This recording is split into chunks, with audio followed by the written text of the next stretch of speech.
Hey everyone, welcome back to another episode of Discourse with Dobson. I haven't said that in a long time, and I realized that. Today I'm playing a game called Kind Words, which has actually appeared on the channel before. The general gist of this game is that you sit down and you respond to written requests for advice from other people, just as a nice way to think about a stranger for a while. It's a very altruistic game. I mean, there's not very much reward to it other than just like trying to send out good vibes into the universe. I do kind of have to preface this by saying that I'm not a medical professional. Any kind of advice or suggestions that I give to someone else, they're not necessarily backed by medical fact or data. I'm not a psychologist, a psychiatrist, a therapist. I'm just a teacher who cares about students and other people, and that's what we're gonna kind of be jumping in to answer some requests with in mind. Let's open this first request. Worried Wednesday. Every week I will post the status inviting anyone having a tough day or week to message me and vent to me anything that's troubling them, whether it be big or small. Halfway through 2020, keep going. This is just a nice message that someone's left behind for other people to find. There's nothing really troubling me right now, or nothing that I really need to vent about, so I'm gonna skip it. R says, things have been difficult, what with me and my family busy looking after my grandma who has dementia, but I'm scared to tell my friends about it because I don't want to be pitied. I know it's good to I think they mean confide with people you care about, but still. Okay, so, for those of you who don't know, before I became a teacher, I did master's research at the University of Guelph, where I studied the pathology of Alzheimer's disease. I actually have experience in some long-term care homes with feeding the elderly who have mild to moderate dementia, and I've seen firsthand what kind of pathology comes out in people who have this condition. It's unfortunate, and it's kind of scary to think that that could potentially happen to someone that you care about or that you know one day, but at the moment it's an unfortunate truth. However, right away, one of the major things that I'm thinking about as far as giving this person some kind of advice is that if those people are truly their friend, if they really think that, they can open up and be a partner in a mutual friendship with someone, they should be able to tell them like most things, I would think. So give me a second. I'm gonna try and think about what I want to write here.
Let's add a sticker. So I've written R. I understand that it is a difficult situation that you're currently going through. I have some experience with people who have dementia, and I've seen firsthand the sadness and torment that it can bring. However, if you are truly friends with these people, I would recommend reaching out to them. Be wise in the people that you choose to speak with, as some friends may have limits or barriers to what they can discuss. I wish you good luck, and we're gonna send that away to R. And then we get a visit from our friendly male deer. Thank you for taking the time to think about a stranger. I'll rush this right over. You can count on me to deliver this letter. Cool. We have another R. R says, the more I sit and think, the more I realize how little I've done in the past few months, even without the whole pandemic going on. I feel really bad about not doing anything to help my community fight against this.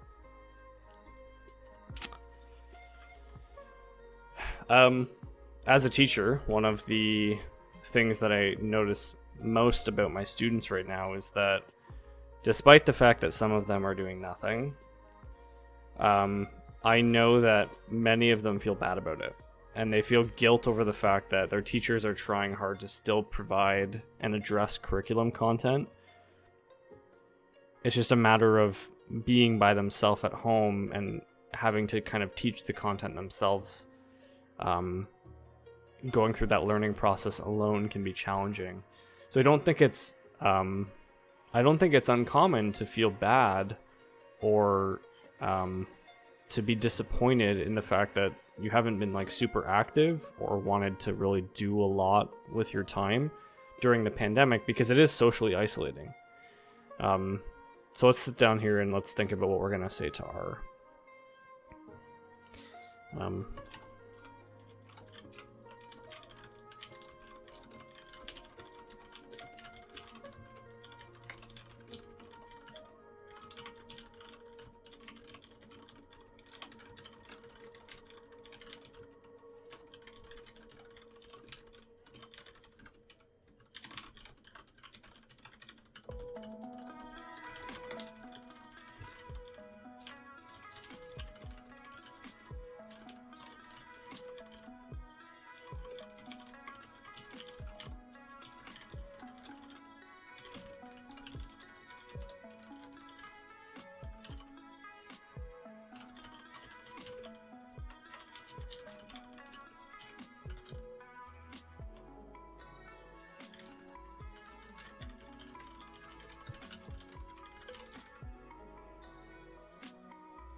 So I said, R, I think that it's noble that you want to help your community, as I feel like most people right now want to isolate and keep away from others.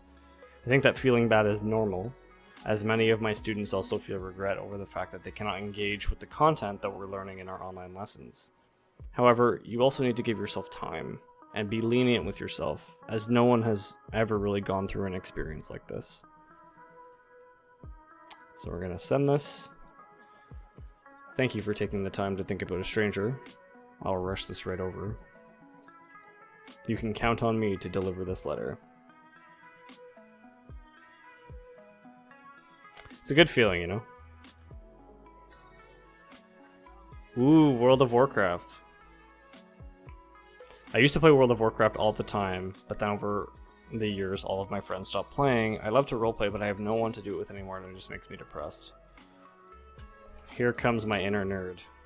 So, for those of you who don't know, I am a huge nerd, and I love many, many aspects of nerd culture, whether it relates to movies or comics or video games.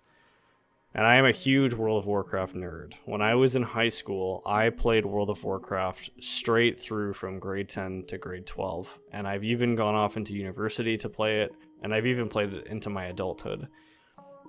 Role-playing, in a sense, is viewed as like one of the geeky things that nerds do, like the geek stereotype. And it kind of, as I was a teenager, I saw it as something that was very foreign and weird and dumb. But moving into adulthood, I can definitely appreciate the idea of someone making a character and acting like them with other people.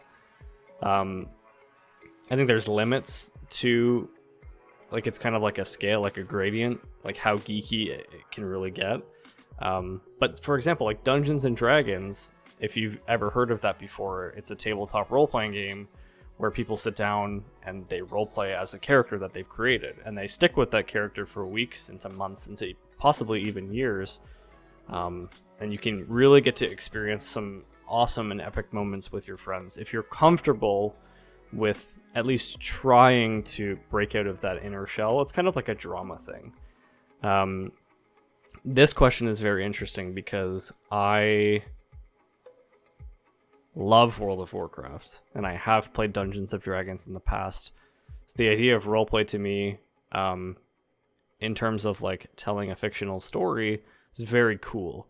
With that said, let's try to answer Kaya's question here.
So I said K.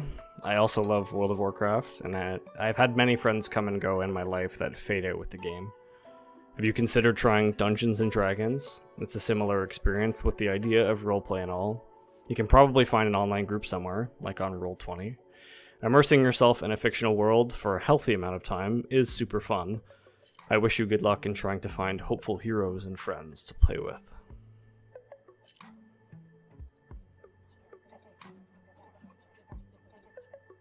Thanks, male deer.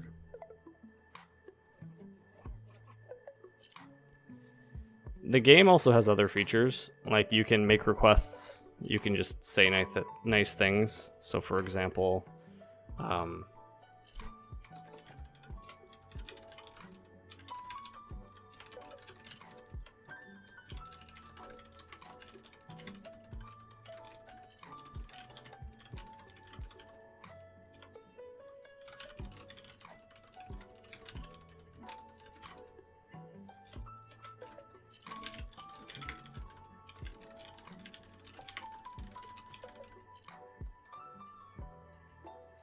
to all the students and teachers out there living through the pandemic, I wish you good luck in keeping your mental health intact. Do things you love, but also try to find some time for work.